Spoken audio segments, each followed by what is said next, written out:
Sir ಏನ್ ಹೇಳ್ತೀರಿ sir ಎಲ್ಲ ಯಾಕಂದ್ರೆ ಪಕ್ಷಾತೀತವಾಗಿ ಈ ಬಾರಿ ನಿಮ್ಮನ್ನ ಚಿಕ್ಕೋಡಿ ಗೆಲ್ಲಿಸಿದ್ದಾರೆ ಅವ್ರಿಗೆಲ್ಲ ಏನ್ ಹೇಳ ಬಯಸ್ತೀರಿ ಸರ್ ಏನಾದ್ರು ಒಂದು ದೊಡ್ಡ ಸಮಾವೇಶ ಮಾಡಿ ಅವ್ರ ಕೃತಜ್ಞತೆ ಹೇಳ್ತೀರಾ ಅಥವಾ ಈ ಮೂಲಕ ಚಾನೆಲ್ಗಳ ಮೂಲಕ ಏನ್ ಹೇಳ್ತೀರಿ? ಇಲ್ಲ ನಾವು ಅಲ್ಲೆಲ್ಲ ಹೋಗ್ತೀವಿ ಈಗಾಗಲೇ ಪ್ರಾರಂಭ ಮಾಡಿದ್ವಿ ಇವತ್ತು ಹೋಗ್ತಾ ಇದ್ದೀವಿ ಎಲ್ಲ ಕಾನ್ಸ್ಟಿಟ್ಯೂನ್ಸಿಗೆ ಎಲ್ಲ ಹಳ್ಳಿಗೆ ಸಾಧ್ಯದಷ್ಟು 600 ಹಳ್ಳಿಗಳೇನೇ ಇದ್ದಾರೆ ಟೋಟಲ್ ಪಾರ್ಲಿಮೆಂಟಲ್ಲಿ.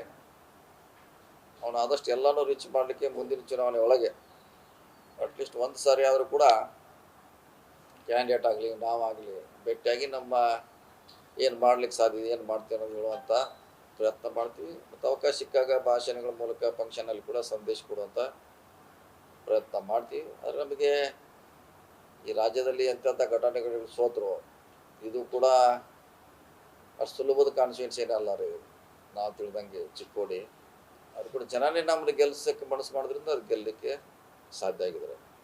ಕೇಂದ್ರದಲ್ಲಿ ಬಿಜೆಪಿ 4 ಹೆಚ್ಚು ಸೀಟ್ ಬರ್ತೀವಂತ ಈಗ ಮೆಜಾರಿಟಿ ಕೂಡ ಬಂದಿದೆ ಹೇಳೋದು ಅದೇ ಅದ್ರ ಬಗ್ಗೆ ಸಾಕಷ್ಟು ಮುಂಚೆನೇ ಹೇಳಿದ್ರಲ್ಲ ಯೂಟ್ಯೂಬ್ದಲ್ಲಿರೋ ಎಕ್ಸ್ಪರ್ಟ್ಸ್ ಎಲ್ಲಾನು ಹೇಳಿದ್ರಿ ಎಲ್ಲ ಸುಳ್ಳು ಯಾವುದೋ ಒತ್ತಡದಲ್ಲಿ ಮಾಡ್ತಂತ ಹೇಳಿದ್ರೆ ಅದರ ಅದು ನಿಜ ಆಗಿದೆ. ಈಗ ಅವ್ರು ತಮ್ಮ ಏನಂತ ಅವ್ರಿಗಿರುವಂಥ ಒಂದು ಇಂಪಾರ್ಟೆನ್ಸ್ ಅವರೇ ಕಳ್ಕೊಂಡಾರ. ಸುಮ್ಮನೆ ತೋರಿಸಿ ಇನ್ನು ಮುಂದೆ ಇವ್ರು ಏನು ತೋರಿಸಿದ್ರು ಜನ ಸುಳ್ಳು ಅಂತ ಪ್ರಿಡಿಕ್ಟ್ ಮಾಡ್ತಾರೆ. ಸೊ ನೋಡೋಣ ಅದಕ್ಕೆ ಮುಗಿದೋಯ್ತು ರಿಯಲ್ ರಿಸಲ್ಟ್ ರಾಜ್ಯದಲ್ಲಿ ಕೇಂದ್ರದಲ್ಲಿ ಮತ್ತೆ ಸಮ್ಮಿಶ್ರ ಸರ್ಕಾರ ನೋಡ್ಬೇಕು ಇನ್ನೊಂದು 2 ವರ್ಷದಲ್ಲಿ ಗೊತ್ತಾಗಬೇಕು. ಇನ್ನೂ ಗೊತ್ತಾಗಲ್ಲ. ರಾಜ್ಯದಲ್ಲಿ ನಿಮ್ಮ ಲೆಕ್ಕಾಚಾರನ ಬೇರೆ ಆಗಿದೆ. ಸುಮಾರು 14ರಿಂದ 18ರವರೆಗೂ ಹೋಗ್ಬೋದು 17ರವರೆಗೂ ಹೋಗ್ಬೋದು ಅನ್ನೋ ಲೆಕ್ಕಾಚಾರ ಏನ್ ಸರ್ ಈಗ ಏಕಾಏಕಿ 9ಕ್ಕೆ ಬಂದಿತ್ತು ಕನಿಷ್ಠ ನಾವು ಒಂದು 4-5 ಸೀಟ್ನಾರ ಭಾಳ ಹತ್ತಿರದಿಂದ ಸೋತಿದ್ದೀವಿ. ಸೊ ಅದು ಕೂಡ ನಮ್ಮ ಲೆಕ್ಕದಲ್ಲಿ ಹಿಡ್ಕೋಬೇಕಾಗ್ತದೆ. ಸೊ ಚಿತ್ರದುರ್ಗ ಹತ್ತಿರದಿಂದ ಸೋತಿದ್ದೀವಿ, ಹಾವೇರಿ ಇದೆ, ಆಮೇಲೆ ಇಲ್ಲಿ ಬಾಗಲಕೋಟೆ ಬಿಜಾಪುರ ಹತ್ತಿರದಿಂದ ಸೋತಿದ್ದೀವಿ.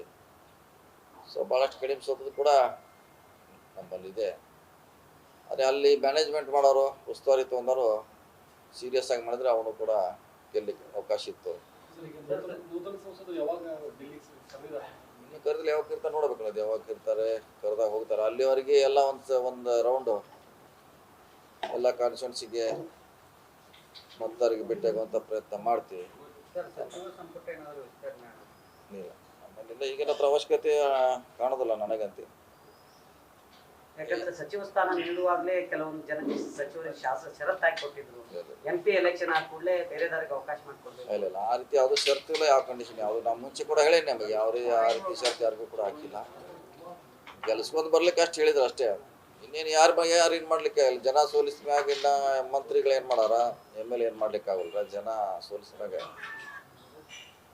ಮತ್ತು ಆ ರೀತಿ ಹಿಂದೆ ಎಲ್ಲೂ ಆಗಿಲ್ಲಲ್ಲ. ಏನು ಕಡಿಮೆ ಸೀಟ್ ನೀವು ಅಂದಾಜು ಜಾಸ್ತಿ ಈಗ 1ಕ್ಕಿಂತ 9ಕ್ಕೆ ಬಂದಿದ್ದೀರಿ, ಇನ್ನೂ ಜಾಸ್ತಿ ನಿಮ್ಮ ನಿರೀಕ್ಷೆ ಇತ್ತು. ಈ ಸೋಲಿಗೆ ಏನಾದರೂ ಪರಾಮರ್ಶೆ ಮಾಡ್ಕೊತೀರಿ ಸರ್? ಏನಾದರೂ ಒಂದು ಕಾಂಗ್ರೆಸ್ ಸಭೆ ಏನು ಮಾಡ್ಬೇಕಾದೇನಿಲ್ಲ, ಅದೇನಿಲ್ಲ ಮಾಡೋರು ಕ್ಯಾಪ್ಟನ್ ಸರಿಯಾಗಿ ಆ್ಯಕ್ಷನ್ ಡೈರೆಕ್ಷನ್ ಕೊಟ್ಟರೆ ಗೆಲ್ತಾನ. ಮತ್ತು ಅವ್ನು ಡೈರೆಕ್ಟರ್ ಟೋಪಿ ಹಾಕೊಂಡು ಯಾವ್ದಾರ ಕುಡಿಯೋಕೆ ಹಿಂಗಾಗಲಿ ಕೂತಂದ್ರೆ ದಾಟಿ ಹೋದ್ರಿ ಚುನಾವಣೆ. ಇದು ಡೈರೆಕ್ಟ್ರು ಪ್ರೊಡ್ಯೂಸರ್ ಒಬ್ಬರೇ ಇರ್ತಾರಲ್ಲ, ಹಿಂಗಾಗಿ ಸರಿಯಾಗಿ ಡೈರೆಕ್ಷನು ರೈಟ್ ಅಪ್ ಎಲ್ಲ ಸರಿ ಬೇಕಲ್ಲ. ಅದು ಸರಿ ಆಗ್ತೈತೆ. ಅವ್ರು ಯಾರು ಸ್ವಲ್ಪ ನೆಗ್ಲಿಜೆನ್ಸಿ ಮಾಡ್ರೆ ಸೋಲಾಗ್ತೈತೆ. ನೆಗ್ಲಿಜೆನ್ಸ್ ಆಗಿದೆ ಕೆಲವು ಕಡೆ. ಓವರ್ ಕಾನ್ಫಿಡೆಂಟ್ ನಾವು ಗೆಲ್ತೀವಿ ಅಂದಾರ ಅವ್ರವ್ರ ಕಾನ್ಸ್ಟಿಟ್ಯೂನ್ಸಿಲೇ 30,000 ಮೈನಸ್ ಆಗೈತೆ. ಯಾರು ಗೆಲ್ಸು ಜವಾಬ್ದಾರಿ ತೊಗೊಂಡಿರು ಅಲ್ಲೇ 30,000 ಮೈನಸ್ ಆಗಿದೆ. ಹಿಂಗಾಗಿ ಕೆಲವು ಸೋತಿದ್ದೆ 50,000ರಿಂದ ಒಂದೊಂದು ಕಾನ್ಸ್ಟಿಟ್ಯೂನ್ಸಿಲೇ 30,000 ಲೀಡ್ ಆಗಿದೆ. ಏನು ಮಾಡ್ಲಿಕ್ಕೆ ಜನ ತೀರ್ಪಿನ ಮುಂದೆ ಯಾರು ಏನು ಮಾಡ್ಲಿಕ್ಕೆ ಆಗೋಲ್ಲ. ಜನನ ಒಂದ್ಸಲ ಸೋಲಿಸ್ಬೇಕು ಈಗ ನಮ್ಮನ್ನ ಸೋಲಿಸ್ಬೇಕಂತ ಭಾಳ ಮಂದಿ ಓಡಾಡ್ರು, ಜನ ನಮ್ಮನ್ನ ಗೆಲ್ಸ್ಬೇಕಂತ ಓಡಾಡ್ರು. ಏನು ಮಾಡ್ಲಿಕ್ಕೆ ಆಗೋಲ್ಲ. ಅದು ಉಸ್ತುವಾರಿ ತಾವು ಬೆಳಗಾವಿ ಯಾವ್ದು ಲೋಕಸಭಾ ಉಸ್ತುವಾರಿ ಅದ್ರ ಬಗ್ಗೆ ಹೇಳಿದ್ರಲ್ಲ ಈಗಾಗಲೇ ಅಸೆಸ್ ಮಾಡಬೇಕಾದ್ರೆ ಚುನಾವಣೆ ಅಂದರೆ ಅಸೆಸ್ ಮಾಡ್ಬೇಕು. ಫಸ್ಟ್ ನೀವು ಎಲ್ಲ ತಿಳ್ಕೋಬೇಕು. ತಿಳ್ಕೊಂಡಂಗೆ ಅದಕ್ಕೆ ಆ್ಯಕ್ಷನು ಪ್ಲ್ಯಾನ್ ರೆಡಿ ಆಗಬೇಕು. ಸೊ ಇಲ್ಲಿ ಅಸೆಸ್ ಮಾಡ್ಲಿಕ್ಕೆ ನಮಗೆ ಫೇಲಿಯರ್ ಆಗಿದೆ. ಬೆಳಗಾವಿನಲ್ಲಿ ಅಸೆಸ್ ಮಾಡೋದು ರಾಂಗ್ ಅಸೆಸ್ಮೆಂಟ್ ಅಂತಲ್ಲ ರೀ, ತಪ್ಪು ವರದಿಯಿಂದ ಆ್ಯಕ್ಷನ್ ಬೇರೆ. ನಾವು ಏನು ವರದಿ ಕೊಡ್ತಾನೆ ಹಂಗೆ ಆ್ಯಕ್ಷನ್ ಆಗಿಬಿಡುತ್ತೆ. ಹಂಗೆ ನಮ್ಮ ಬೆಳಗಾವಿಯಲ್ಲಿ ಅಸೆಸ್ ಮಾಡಲಿಕ್ಕೆ ಆಗಿಲ್ಲ. ಯಾವುದು ಏನು ಈಗ ಆಗತ್ತೆ ಅದೆಲ್ಲ ಟೋಟ್ಲಿ ಫೇಲ್ಯೂರ್ ಆಗಿದೆ ನಾವು. ನ್ಯೂಸ್ ಫಸ್ಟ್ ನಿರ್ಭೀತಿಯಿಂದ ನಿಮ್ಮ ಪರವಾಗಿ.